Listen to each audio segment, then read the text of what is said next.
Hola, mi nombre es Vanessa Ricardo. Yo les voy a hablar acerca de los niños y niñas afectados por conflictos armados. En la actualidad, hay un gran porcentaje de niños y niñas que están relacionados con algún tipo de conflicto. Desde el año 1990, el 80% de las víctimas de esto son mujeres y niños. Desde hace más o menos 10 años, cerca de 2 millones de niños han resultado muertos a causa de este y otros 6 millones han resultado gravemente heridos a causa de las minas y bombas generadas por los conflictos. Al estar en un entorno donde el conflicto es muy usual, se ve cada vez más el desplazamiento que implica el desarraigo de los niños y pues la separación de sus familias. A causa de esto son más susceptibles o más vulnerables a todo tipo de agresiones, como lo son la trata, las violaciones y pues la explotación en todos sus sentidos. Es muy difícil cuantificar pues el número de niños o menores de 18 años que están relacionados con el conflicto, las guerras o con grupos al margen de la ley. Los niños o los menores en este caso tienen una edad entre los 14 y los 18 años, la gran mayoría, pues también hay quienes tienen una edad más baja.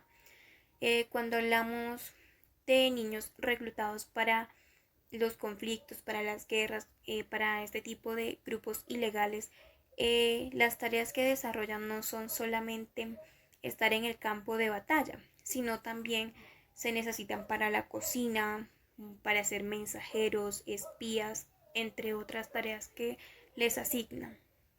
El caso de las niñas pues ya es un poco más complicado, ya que ellas son las principales víctimas del abuso y explotación sexual. A causa de esto se generan embarazos no deseados, también las enfermedades de transmisión sexual, también quedan las secuelas psicológicas y esto también puede producir el rechazo de sus familias y de la comunidad. El reclutamiento se realiza a través de la fuerza, por secuestro o bajo amenazas. También están los casos donde la elección es voluntaria. Sin embargo, esto no es libre porque pues lo hacen para sobrevivir, para vengarse de algún familiar que haya muerto a causa de estos conflictos, para protegerse, ¿sí? Estos niños no tienen alternativa. Durante años estos niños se ven obligados a hacer actos de violencias. Y gracias a esto pueden caer en la drogadicción, entre otras cosas, ¿sí? Y pues cuando un conflicto culmina, los niños pues no saben qué hacer porque lo único que han aprendido en su vida es a combatir, a llevar un arma en la mano. Entonces, al momento de pasar esto, quedan totalmente perdidos porque no han adquirido ningún otro tipo de conocimientos y para ello es algo muy duro. Bueno, ahora les voy a hablar un poco acerca de la trata, especialmente en los niños. Un niño es víctima de trata cuando es captado, trasladado y recibido con fines de explotación. Esto puede ser dentro o fuera de un país. El engaño a la familia o al mismo niño, aunque no sea sistemático, eso quiere decir, los padres conocen las consecuencias, son un factor fundamental en esta situación, pues les hacen las promesas de que les consiguen un buen trabajo, una vida mejor, una mejor calidad de vida para los niños y esto hace pues que sea más vulnerable a caer en este tipo de situaciones, en estas redes de delincuencia. Es allí pues donde se produce la separación del niño con su familia. La trata sitúa a sus víctimas en un estado muy próximo a la servidumbre, pues en este caso con los niños son chantajeados, privados de su libertad, amenazados y pues no se les da el derecho a la educación, son privados al acceso para la educación. Las formas de trata pueden incluir la explotación sexual, explotación laboral, la extirpación de órganos. Los niños son obligados a prostituirse, a generar imágenes y videos con fines pornográficos y también a contraer matrimonios forzados. La forma de trata constituye una gravemente violación a los derechos humanos, especialmente a los niños, ya que pues se les son violados los derechos a su protección, a la educación, entre otros. Las víctimas de trata, además de sufrir esta situación, están sujetas a múltiples formas de violencia y corren una serie de riesgos, como lo son exposición a enfermedades sexualmente transmisibles, embarazos no deseados, peligros inducidos por la labor que ejercen, riesgos de caer en la drogodependencia, alcoholismo y trastornos psicológicos, así como dificultades para reinventarse en la sociedad, pues esto puede ser a largo plazo. Bueno, mi nombre es Gabriela y les voy a hablar sobre la explotación laboral. Son 126 millones de niños en las edades de 5 a 17 años que trabajan en condiciones de peligro. También cabe recalcar que ellos deben estar protegidos de la explotación laboral, ya que no deben obligar a los niños a realizar actividades peligrosas, porque está de por medio su salud, su desarrollo físico, su desarrollo mental y más que todo su educación. También la falta de protección hacia los niños es que se puede observar que tienen mayor actividad peligrosa que un adulto. Con esto quiero decir de que ponen más la vida en riesgo la de los niños que la de los adultos. Pero bueno, ¿qué actividades son peligrosas, los cuales los niños no deberían ejecutar? Los cuales son los productos químicos, no deben trabajar con sustancias tóxicas, no deben hacer trabajo doméstico. En la mayor parte, ellos se encuentran prisioneros, por decirlo así, de las personas.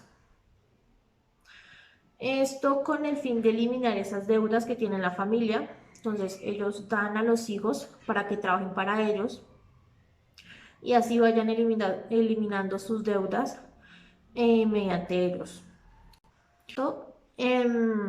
También está la violación doméstica o familiar. ¿Con esto qué quiero decir? Existen dos tipos de violencia, las cuales son violencia física, que es el maltrato físico de todo tipo, y también está incluido el abuso sexual. También está la violencia emocional, la cual es la humillación, los insultos, las amenazas, el abandono y la marginación del niño, niña o adolescente de su círculo familiar. Bueno, la violencia en el hogar normalmente es ejercida por una persona, la cual tiene una cercanía con el niño. Se podría decir que la familia es el entorno más seguro que debe tener un niño, porque es donde comienza a desarrollarse y crecer. Sin embargo, es muy común que en el hogar exista la violencia, aunque no todos la puedan observar. Con esto, puedo dar un ejemplo del abuso sexual, donde dentro del entorno familiar es común verlo de familiar o conocido abusando a un niño y nadie se da de cuenta de esto. Otro caso podría ser en los orfanatos. También se puede observar la violencia de los niños, de personas encargadas de ellas o de los mismos compañeros, con el fin de que ellos creen que la violencia es una forma de educarlos. Cordial saludo, mi nombre es Camila Escorza y les hablaré sobre el caso específico de las niñas. La vulnerabilidad específica es una tendencia transversal en distintos tipos de violencia. En este caso, las niñas son más víctimas que los niños solamente por su condición de ser mujer. En este caso, el matrimonio forzoso existe más que todo en África y en Asia del Sur, pero también se tiene en cuenta que se da en muchos tipos de países. Se tiene en cuenta que más de 82 millones de mujeres se casan antes de los 18 años. A veces esto es fruto de negociación de los padres con los implicadores con los que las mujeres se van a casar. Además, las implicaciones que esto trae antes de un matrimonio a temprana edad, se tiene en cuenta que muchas de estas niñas, por ejemplo, la educación no vuelven a estudiar y en este caso de la salud, muchas de ellas quedan embarazadas a temprana edad, suponiendo que es una parte precoz que las niñas deberían estar cumpliendo por parte del matrimonio, ya que es una obligación de ellas tener hijos con esas personas. Muchos de estos casos se tienen en cuenta que las niñas que más sufren son entre la edad de 4 a 14 años de edad. También muchos de estos casos cuando sucede el matrimonio a temprana edad hacen que las niñas tengan su primer hijo y ya el segundo tienen que operarse por parte. En un caso que esto no llegue a suceder, puede ocurrir una violencia intrafamiliar por parte de su familia o por parte de familia también del esposo. Muchos de estos casos cuando sucede la parte de la operación afecta a la niña emocionalmente, tanto así que causa un dolor en ella que hace que la niña se afecte de una forma totalmente irreversible. Principalmente es considerado como un crimen y desea humanidad la violación que se tiene a estas niñas. Se genera como un fenómeno que se generaliza cada vez más en todos los conflictos. Tanto así tiene graves consecuencias, tanto desde el punto de vista hacia la parte del sanitario, tanto así de una transmisión de SIDA, VIH, embarazos a temprana edad no deseados y también traumas psicológicos que esto a la parte que la niña vaya creciendo, esto va a causar en ella y ella siempre va a tener como ese pensamiento de todo lo que le hicieron. Tanto así que se ha visto en muchos casos también que las niñas intentan suicidarse o de un momento a otro llegan desaparecidas solo por el simple hecho de que las niñas están siendo violadas o están siendo vulneradas por su familia. Esto hace que las niñas causen más problemas en ellas y esto hace que ellas mismas lleguen a tomar consecuencias. Les hablaré sobre las consecuencias psicológicas. Muchas de estas veces las niñas llegan a sentir culpa, ansiedad, insomnio, depresión. Se tiene en cuenta que el abuso sexual infantil y el proceso que se conlleva a esto, se tienen una parte de secuelas que pueden ser crónicas. A los niños y niñas que a veces les sucede esto, a veces llegan a pensar que es culpa de ellos mismos porque piensan que ellos fueron los culpables a que eso se diera. Una niña de 15 años a veces puede pensar que ese es el amor que su padre le puede dar o que a eso se le puede llamar el cariño que a él le tiene. Vende el abuso sexual como un juego o una atención especial, como una forma de amor secreta. Esta lo agrega María Daza. También se produce como una disociación durante el trauma como un mecanismo de total supervivencia. Eso representa a los dos Martas en un libro en la que se vive el proceso de recuperación y la que se recuerda su vida como era antes, señala Suría. Además de esto, el abuso sexual infantil puede causarle un problema psicosexual. Además de esto, puede generarle un trauma al niño o a la niña. En este caso es la irrupción de la sexualidad en la parte adulta del niño que a medida de que va creciendo no tiene manera de procesarlo. Muchas de las personas que crecen teniendo desde pequeños abusos sexuales crecen repitiendo más que todo conductas, no siendo abusadores, sino que se les hace sensible sufrir violencias hacia otras personas. Esto lo añade una psicológica. Muchos de estos casos las mujeres también sienten el temor de que un hombre se les acerque o generalmente cuando un hombre tiende a sobrepasarse con ellas hace que las mujeres recuerden todo lo que sucedieron anteriormente. Muchos de estos casos las mujeres sienten que están inseguras con sí mismas incluso, ya que por ejemplo cuando se les acerca un hombre solamente van a recordar todo lo que sufrieron cuando eran pequeñas. Se tiene en cuenta que más niñas desde una temprana edad empiezan a sentirse abusadas sexualmente de los hombres, simplemente no solo por el hecho de estarlas tocando o empezar a manosearlas, simplemente también con el hecho de decirles palabras vulgares. Hay niñas que se sienten con ese temor de caminar también en la calle. Muchas de las mujeres también sienten la inseguridad de poderse vestir como ellas quieren, solo por el simple hecho de sentirse ya en un momento abusadas o simplemente también por el hecho de que algún hombre las persiga y hagan cosas indebidas que no deberían hacer.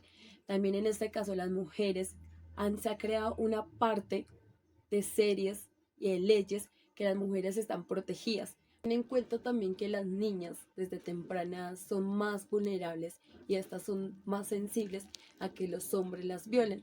Muchos de estos casos, como anteriormente se nombraba, entre las niñas de 4 a 15 años han sufrido tanto embarazos a temprana edad que no son deseados y también casamientos que no han deseado. Muchos de estos casos las niñas tienden a ser más propensas a venderlas por parte de sus familias. Estos casos se dan más que todo en la parte de España, África y Asia del Sur. Se tiene en cuenta que la trata de mujeres es mucho mayor a la de hombres, ya que las mujeres son más vulnerables. En este caso, muchas de las familias hacen que las vendan o simplemente las compran o se las venden a personas con mucho dinero. En este caso, se tiene en cuenta que muchas de las niñas que son vendidas o compradas a gente que no deberían, sea más que todo también por la parte de pobreza. Se tiene en cuenta también que a este nivel, que la gente es pobre, no encuentran otra solución sino vender a su propia familia. Además, se tiene en cuenta que más de 120 millones de niñas, en este caso es más del 40%, son utilizadas sexualmente, siendo empleadas domésticas o esclavas sexuales. Y por último, se tiene en cuenta que más de 120 millones de niñas, más del 40%, se ve que son trata de mujeres siendo empleadas domésticas o esclavas sexuales. Hola, mi nombre es Karen y en esta oportunidad les voy a hablar sobre los factores que favorecen las dinámicas del abuso y la explotación sexual infantil. Existe una serie de factores de diversa naturaleza que pueden favorecer que se produzcan situaciones de abuso y de explotación sexual infantil. En los factores sociales tenemos la falta de crear concienciación en el niño o niña como sujetos de derechos, la validación social de la violencia y el abuso del poder dentro de las relaciones cercanas. El consumo de alcohol y de las sustancias psicoactivas ha demostrado ser un factor asociado al abuso sexual infantil.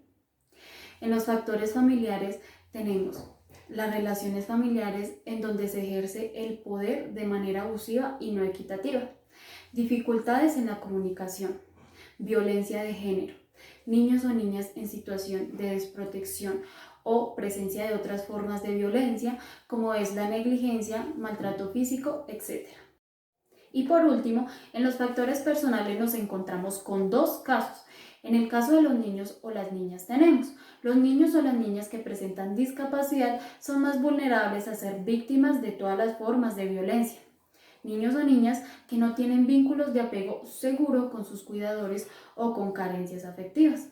Niños o niñas que crecen en un entorno de violencia de género. Niños o niñas que no tienen información sobre situaciones de riesgo o que no tienen información clara sobre sexualidad. Y en el caso de los agresores tenemos familias donde se ejerce la violencia de género y donde los estereotipos machistas influyen notoriamente en sus vidas. Historias de infancia con presencia de maltrato físico, psicológico o sexual. Poca capacidad de empatía, distorsiones cognitivas, consumo de pornografía infantil y trastornos de la personalidad psicopática. Finalmente, les voy a hablar sobre las manifestaciones que se observan en los niños y en las niñas víctimas de la violencia sexual. Las manifestaciones que se pueden presentar son diversas. Como primera tenemos las consecuencias físicas, donde nos encontramos con los hematomas, infecciones de transmisión sexual, los desgarramientos o sangrados vaginales o anales, la dificultad para sentarse o para caminar y el embarazo temprano. Luego tenemos las consecuencias psicológicas iniciales del abuso sexual infantil. En los problemas emocionales nos encontramos con los miedos, las fobias, síntomas depresivos, ansiedad, baja autoestima, sentimiento de culpa, trastorno por estrés postraumático, ideación y conducta suicida y autolesiones. En los problemas cognitivos nos encontramos con las conductas hiperactivas, los problemas de atención y concentración, el bajo rendimiento académico, peor funcionamiento cognitivo general y trastorno por déficit de atención con hiperactividad. En los problemas de relación nos encontramos con los problemas de relación social, menor cantidad de amigos, menor tiempo de juego con iguales y elevado aislamiento social. En los problemas funcionales nos encontramos con los problemas de sueño, pérdida del control de esfínteres, trastornos de la conducta alimentaria y quejas románticas. Y finalmente, en los problemas de conducta tenemos, en la conducta sexualizada encontramos la masturbación compulsiva, la imitación de actos sexuales, el uso de vocabulario sexual inapropiado, curiosidad sexual excesiva y conductas exhibicionistas. Y en la conducta disruptiva y disocial encontramos la hostilidad, agresividad, ira y rabia. Muchas gracias a todos por su atención y nos vemos en una próxima.